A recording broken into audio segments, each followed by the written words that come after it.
Hey, welcome. Just picture this for a second.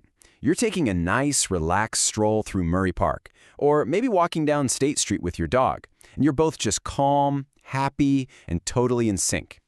You know, having a well-trained dog is what makes it possible to really enjoy everything our city has to offer.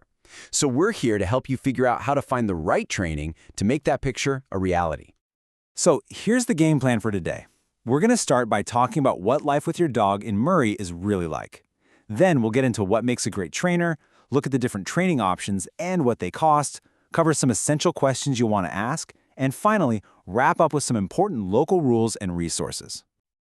You know, a well-behaved dog can be your best buddy just about anywhere, from a visit to the Murray Farmers Market to enjoying the beautiful grounds at Wheeler Historic Farm.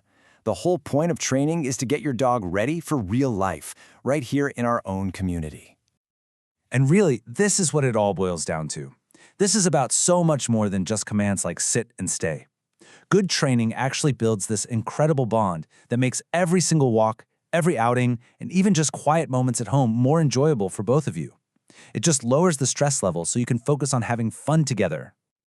Okay, so what actually separates a great trainer from just any trainer?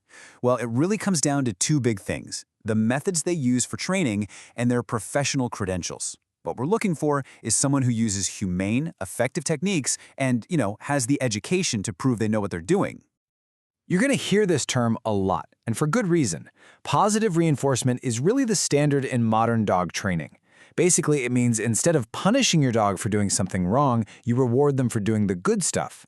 It's a science-based approach that just gets better results in the long run, builds a ton of trust, and honestly, it makes your dog a happy, willing partner in the whole process. Now, seeing these letters after a trainer's name can give you some real peace of mind. Things like CPDT-KA or KPA-CTP show that a trainer has actually passed some pretty tough exams on modern humane training methods.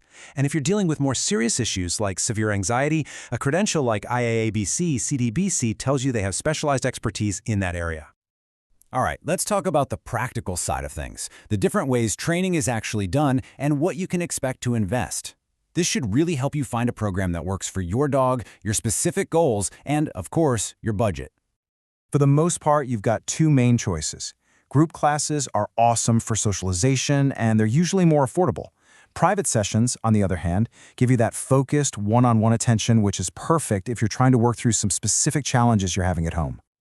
So what does this actually look like in the Murray area? Well, a 6-week group class will usually run you a couple $100s. A single private lesson is often around $100 or so.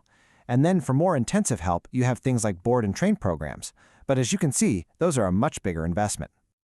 Now, when you start reaching out to potential trainers, it really helps to think of it like an interview. You're interviewing them for a very important job. Having the right questions ready to go will make sure you find the absolute best fit for you and your dog. Okay, here's your checklist. First, you want to hear them talk about positive reinforcement. You want to ask about those certifications we just mentioned. And it's so helpful to ask about their direct experience with your dog's specific issues. Getting a feel for what a typical session is like and getting a clear cost estimate up front is just smart. It prevents any surprises down the road. So, let's bring everything we've talked about back home to Murray.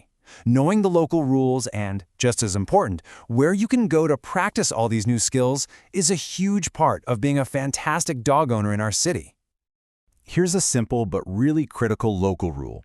In Murray, your dog's leash can't be longer than 6 feet whenever you're off your own property. This is exactly why having good, reliable, loose leash walking skills isn't just a nice to have, it's a necessity for daily life here. So, to quickly recap the local need-to-knows.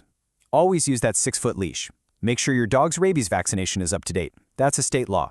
And just be mindful of nuisance laws about things like excessive barking.